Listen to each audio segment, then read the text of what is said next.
Lance Hall here for Let's Discuss with Lance Hall. Happy to welcome PJ Farley to the program today. How you doing, PJ? Good, Lance. How are you, pal? I'm doing excellent. Of course, you know, your work with Trickster is sort of your main reputation. You've done some other stuff, though, with Raw and a bunch of other bands and everything, but of course, Trickster is what you're really known for. But you're working on a solo album, your second solo album right now, Accent the Change. How's that going? It's going great. It's coming along. It's I'm rounding third base, as I say. You know, kind of heading home with it now. I got about 2 more songs to finish up, and then should be done. So it's coming out great. I'm very excited, and it's been about 2 years in the making, which is a far cry from my first one, which spanned over 20 years. I was going to say, I was reading, you had songs that went back 20 years on the first one. Is this one going to be mostly new material, or you still got some older stuff you're still pulling out of the archives? No, there might be one from it's called the Boutique Sessions, Yeah. but I'm not sure. Really, it's all primarily brand new stuff. Cool. Now, we were talking just before we started recording here today. You're down in Jersey. I'm up in Vermont. Of course, we're in the midst of this COVID-19 coronavirus pandemic. Yeah, what is that? I'm hearing about this, but I haven't seen anything about what's going on. Yeah, exactly. I'm making a record band. I'm not. I don't watch TV. What's going on? I was going to say, so you're coping well then? Yeah. Yeah. All's good. Yeah, that's good. Now, obviously, you must be able to, again, you know, going back to your early days, you know, say with Trickster, where most work had to be done in the studio and everything. You're able to do just about everything at home now, correct? Yes and no. I mean, technically speaking, yes, but I don't have, I'm one of these guys I always say, I'm not a knobs guy. I don't have the patience for Pro Tools, and I have the patience to be able to record. Like, if I had a studio, I can work this stuff, but what I can't do, and I don't have the patience for, is troubleshooting. So I never, really entertained having a Pro Tools rig and a setup in my own house. And plus, you know, 80% of the stuff that I do, I record up at Steve's house. Okay. Steve, you know, from Trickster, we've done the last couple of Trickster records at his house. We did my first record at his house. Anything that me and him have done in between, I've done at his house. So, I mean, I have access to a full studio whenever I need it. This new record, ironically, I haven't done anything there yet. But so I've never really needed to set up a studio in my house. Okay. So right about now, I'm regretting that decision. But you know. Yeah. Good thing the majority of the record's done. I was going to say, who was ever to know up until about a week and a half ago, you know, it was sort of business as usual with everything. Yeah. So. I did see a little video clip, though, the other day on your Facebook page where you were doing some demos with one of Gene Simmons' bass. Yeah. How did that happen? It was one of those things where we were touring with Kiss in '92, and we were having a day off. We were at a gig, and we had a day off the next day, and we were going to do some demos, and my crew we got done playing, and my crew had already loaded our gear onto the semi, and it was already packed behind. We were out with, it was either Great White or Pastor Pussycat at that time, and they were already done and packed, and so the truck was packed. I'm like, shit, I need to get a bass, and so I asked Gene. I'm like, hey, you guys aren't loaded up yet. You're the last man standing. I need a bass. I was kind of kidding, and sure enough, wow, handed me one of the Punishers. Nice. took it on the bus with me, and had it for 2 days, and I was like, wow. People say what you want about Gene, but behind the scenes, he's a very generous and noble gentleman. That's cool. That's cool, because so much of his persona you see up front, and a lot of it sort of turns people off. So it's nice to get, you know, a different perspective of it all, you know. And I've talked to a couple other artists who have toured with them, and they've always had nothing but praise for both him and Paul, you know. Yeah. So cool stuff. Great stuff. Now, you played all the instruments on Boutique, right? Mm-hmm. And I'm assuming you're doing all the instruments for this album as well. On some of the stuff, see, the reason I did it on the first record was just because, really, convenience. You know, I wasn't in the mindset of making a record, quote unquote. You know, so I wasn't like, all right, I'm going to the studio, making a record, and you know, I need to get these musicians to come up and play. Steve and I were just recording all the time, and I would be like, all right, you know what, I got this song, this isn't good for whatever project we're doing right now, but I want to record it anyway, so I'll just go and bang everything out myself. Yeah. You know, so it wasn't like a, you know, I want to play everything kind of thing. And on this record, I had no intentions of really doing that. I mean, I could if I needed to, but no, there's other people on. Like I did a couple songs with Sahaj, took it in from Ra, as a singer in Ra, and I left a lot, you know, everything really with the bass and the vocals pretty much up to him on a couple of the songs. Said, you know, just hear the parts, and here's what I'm hearing, and you know, you can do that. And I did a couple of drum tracks. Another engineer I worked with out in Michigan, Chuck Alkazian, he wound up playing 2 drum tracks because the day before I went out to Michigan to record, I just about broke my finger in my truck door. Oh. So I couldn't play. And luckily, he's a drummer. Yeah. So kind of saved the day there. And I was like, great. You know, there's definitely much better drummers out there, and you know, I wanted other feels, and you know, cool. Think outside the box a little bit. So now, way back when you first started playing music, I'm trying to remember the sequence. Did you start with drums and then guitar and then the bass? Pretty much, yeah. I mean, as a kid, drums was my first love, and my brother always had a guitar laying around, so I always picked that up, and then I kind of fell into the bass position because I wanted to start a band, and every kid in my town, you know, wanted to play drums or guitar, and nobody wanted to play bass. So I'm like, all right, fine, I'll be the bass player. Yeah. And it turned out all right. And then, of course, vocally, did you sing all along as well? I really kind of, I mean, I guess, yes. I mean, I've been singing since, you know, I would say, 17, 18. Yeah. Cool. So you're comfortable you're kind of one of those guys I like to say that I love to hate, who can play everything. I've never had the patience to learn an instrument. I can play CDs really well, and I can talk. So I guess in a way I'm helping you guys out, you know. So. Well, don't give me that much credit. I never, you know, really kind of learned to play. I just kind of picked it up, and you know, I should really kind of bottle the confidence. I don't know where I get off thinking that I can play all these instruments. I just kind of do. If I can play it enough to play what I hear in my head, I'm good. Yeah. You know, I'm not doing any clinics on anything anytime soon. You signed with Highball back in January, Bill and Lori Chavez. How'd you guys meet up? Known them for quite some time.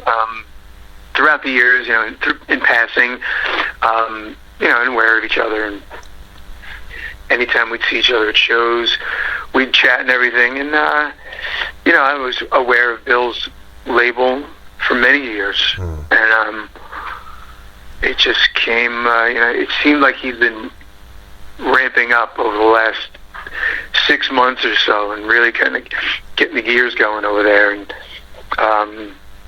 it really just kind of caught my attention. And I finished his record and sent it to him, just kind of throwing it his way, seeing if it's something that he'd want to be interested in getting involved with, and he was. Cool. And yeah. Where did the title come from, Accent the Change? It's a phrase that's been in my head for quite some time. It's because, I mean, this record is, you know, everything I write is, you know, kind of autobiographical. And so the difference lyrically between the first and second record, I mean, a lot has changed in my life since the songs in that first record. Yeah. And, you know, marriage, kids, there's a lot going on. Yeah. So, accent to change. It's a musical term, Yeah. where you kind of playing through the phrase, and you come to the bridge and you give me a downbeat crash. Come out swinging. Yeah. And so it's different. I mean, sonically, there's a common thread between the first record and second record, but there's been a lot of changes in my life between records. Yeah. I went back and I was watching the video for The Fallen. Was that video as spontaneous as it looked? 100%, man. We went rogue on that. That was like, I just told my director, I said, I'm going to pull my guitar out of my case and let's film me. And there he was with the camera, walking backwards down Hollywood Boulevard, tripping over puppies and strollers, and no permits, no lighting, no nothing. Just, I said, we have everything we need on this street right here. Watch what happens. Yeah. And everything, all the interaction is all completely off the cuff. Did a couple takes, and it was so much footage. Great. Very cool. I was trying to figure that out. I said, this looks completely spontaneous, but sometimes you can fool people too. It would take a hell of a budget to have to pay to orchestrate that. Yeah. Glad it came off looking like that, though. It makes me look like I got a budget like I used to have back in the day. Yeah. Speaking of that, let's go back in the day for a little bit. Do a little time travel here. Your first band you ever in was a cover band. You were playing like roller rinks and clubs and stuff, doing Maiden and Sabbath covers and all that. What were some of your favorite covers to do back then? Oh man, like I was playing we were playing like 2 Minutes to Midnight and Lady Evil from Sabbath, and probably some Metallica in there too. Yeah. What was the name of that band? God, my first band ever was a band called Legacy. Okay. I think we did 1 or 2 shows. That's what we did. Sabbath, Maiden. Yeah. Stuff like that. Very cool. And then, man, I went right from there, right into an original band. Yeah. Called Prisoner, and that was, it was all original music and never looked back. What type of originals were you doing? Were they in the Sabbath Maiden vein, or were you starting to move sort of in the Trickster direction? Yeah, it was more like a little bit more Kiss influenced. Okay. Definitely a little bit more straight up rock and roll. Yeah. And then, of course, you got into Trickster, and you guys sort of got right on, the tail end of the whole rock thing just before everything went to grunge, just before Nirvana come out. And you played some amazing tours with some great bands. We talked about Kiss, Poison, Faster Pussycat, Scorpions, Great White. You got a story or two you can throw us in there about that time? Oh man, where do we start? Lead me in the direction. It was, as a kid, I think I was 17 or 18 when we started going out on the road, and it was the ultimate in the sense that all I ever wanted to do when I was a kid was go out on tour with my with the bands I grew up listening to, and then boom, it was just happening one after another. Stryper, Dokken, Poison, Warrant, Kiss, Scorpions, you name it. It was just one milestone after the next. The guys whose posters you had on your wall, you're now standing on stage with. That must have been amazing. Yeah. Amazing. Yeah, it was a surreal period in time. Yeah. Every night I just sit there and sound check on a big arena stage, going, yeah. I remember I chatted with Michael Sweet a while back, and I asked him about singing when he was singing with Boston, and he's like, it was a pinch me moment, almost every night, and that must have been what you were going through at the same time, Absolutely. Yeah. But then you jumped in with Raw, and you went out with Stained, you went out with Seether, Seven Dust, and you got that whole experience as well. How did that was there any difference between touring with those bands as opposed to, your Kiss, your Poisons, your Scorps? Yeah, it's kind of funny. There's a lot of parallel lines there because I kind of got to take both major highways. Yeah. In a sense, and being able to do it again in a different genre of music was really just perfect for me because I have that really hard rock root, so it was an easy transition for me going into an active rock band and playing with, Godsmack and bands like that. It was an easy transition. And once again, it was like the time between Trickster and the time I joined Raw. I don't know, it was probably 6-7 years from the time Trickster was kind of put to bed and I joined Raw. And I kind of picked up kind of like the same trajectory, so to speak. It was a band that was just starting to bubble, and we got to do all these great, amazing tours and festivals and stuff with, all the bands that were, huge at that time. Yeah. And so that was cool too to get that perspective in a new world. Let's say in a different genre, mm-hmm. Yeah, right. And in a more, let's say, relevant kind of genre, yeah, so to speak. So it was very cool. I mean, and I consider myself blessed to have both perspectives and engines to go by. To this day, Trickster running and Raw running. There have been times where, and there's one particular time where I played with Raw and Trickster on the same day. Wow. I don't know how I do it, how I pull this shit off sometimes with juggling bands, but it worked out to where I did a festival with Trickster. It was Trickster, I think, Firehouse, and a couple other bands, and it was a day festival, and then I got in a car, drove 2 hours to start a tour with Raw, and it's like I literally pulled up, threw my bags on the bus, went right on stage, and started the Raw tour. Wow. Pretty cool. Absolutely, that's double duty in it right there. Yeah. That ranks right up there with Phil Collins playing both Live Aid. Yeah.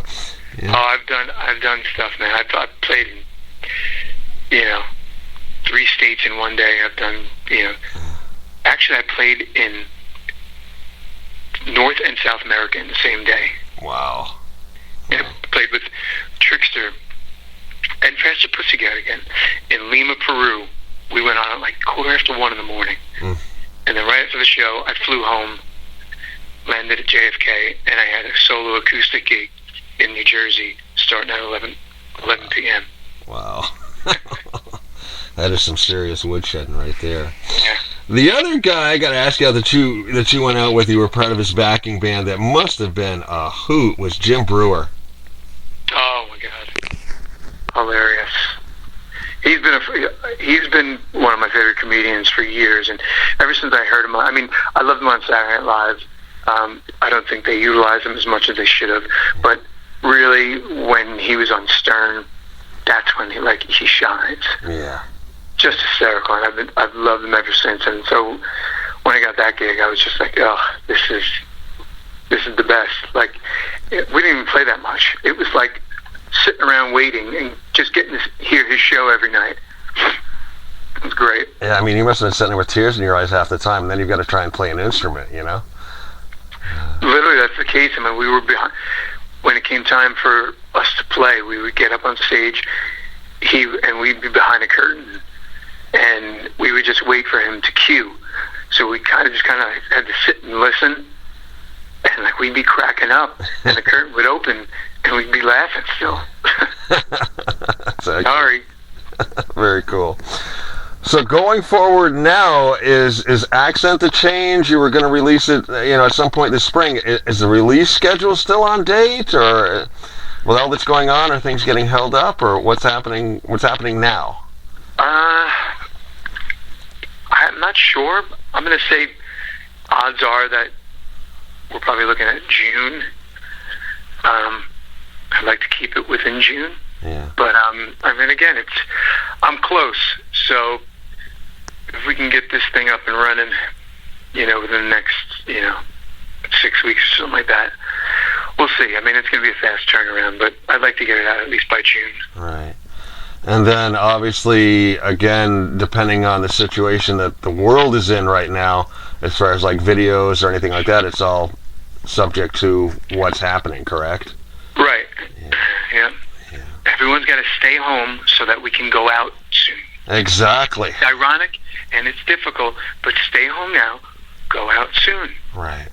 Get everybody ready, and then we hit the sheds this summer and have a good time, you know? Yeah, because otherwise you're just sit around bitching on Facebook about how many concerts we're missing, and, we don't get to see our friends, just can't even go to a restaurant. It's like, it's very easy.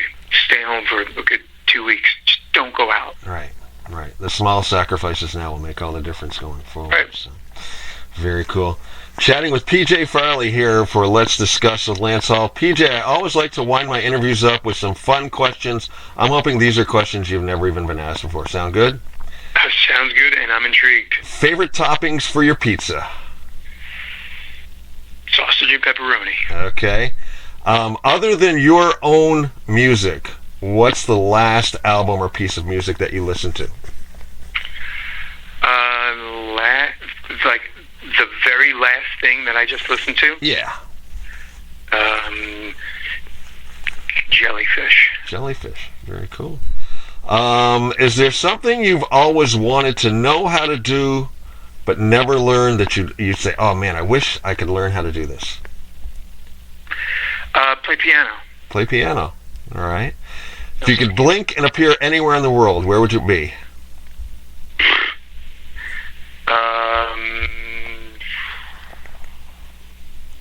That's a good question. That's a good question. I only get one shot at it. At this point, supermarket. Yeah. Buying toilet paper and tissues. Right. A true Safeway, Yeah. No, but I always say whenever I would love to blink my eye and appear on a beach in the Bahamas or something like that. It's never a bad answer, and it's never a bad choice. Right, exactly. Favorite old school wrestler? Favorite old school wrestler? Wow. That's a good question. It's funny. Jimmy Superfly Snuka was one of my favorites, and he used to come see mine and Steve's cover band in Jersey all the time. Really? He was like friends with Steve's father-in-law. Yeah, it was like so wild. He had the jacket on. He'd come walking in with the hands up, and then just recently, I didn't know this about him, but Chris Jericho is a buddy of mine, and we had this group text, and somehow Snuka appeared on a picture of Snuka appeared. I'm like, we used to hang with him, and Chris was like, yeah, he was batshit crazy. He killed his wife and got away with it, and all this stuff. I'm like, wow, I did not know that. I remember reading something about it, but I never followed up on it. But yeah. Yeah. Wow. So you know Jericho then? Yeah. Yeah, that's cool. Very cool. Favorite toy growing up as a child? Anything Star Wars. Anything Star Wars, okay. Given your choice of household duties, would you rather do dishes or the laundry? Man, I do them both. Okay. And I gladly do them. Wash, dry, fold, put away, the whole nine. Cool. I got no problem. Here's one I just thought up, because I was sitting here watching, just before you called, I remember the new season of Ozark was on Netflix, and they had a Radiohead song that came on. If you could pick a TV show that would feature one of your songs, what show would you like it to show up in?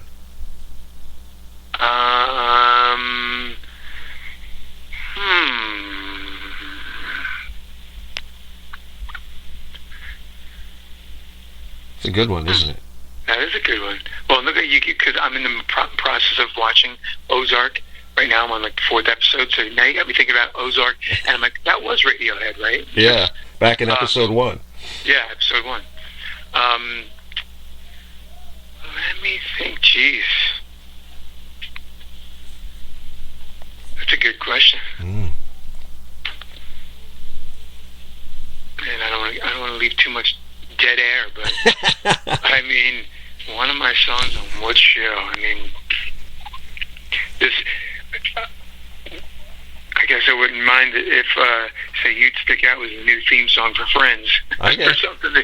Yeah, when they reboot it. There you go. Oh, my God, yeah. Yeah, I don't know. I need some more time with that question. All right, last one, and this one I hope I don't stump you as well, and this is my favorite one, and I was asking this long before all the biopics came out. If they were to make a movie of your life, what actor would you have play you in the movie, and it's your movie, your life?